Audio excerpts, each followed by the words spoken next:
che il tema della disabilità e delle persone con disabilità deve essere affrontato a più livelli, quindi non solo a livello, vogliamo un po' cambiare la cultura del mondo della disabilità, della visione, quindi passare da una visione solo assistenzialistica a mettere al centro la persona con disabilità.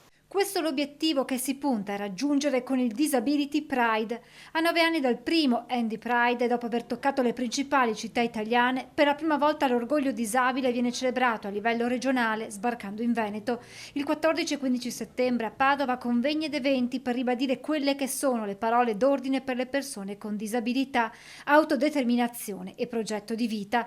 Parlare di inclusione significa parlare di qualcosa che è escluso. Bisogna invece, spiega Frizzarin, parlare di inserimento, di integrazione, del far parte della società come tutti i cittadini. Ed è giusto parlarne, perché è giusto mettere al centro la persona e non la disabilità.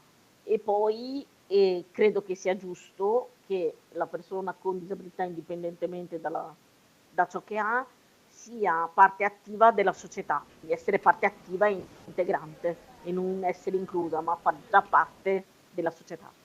Sabato 14 al Bo verranno organizzati convegni per parlare di turismo inclusivo, stereotipi, progetti di vita, mentre domenica ci sarà la parata da Piazza Garibaldi a Piazza delle Erbe. Qui sarà possibile partecipare a laboratori di accessibilità sensoriale e motoria, sport e mostre d'arte.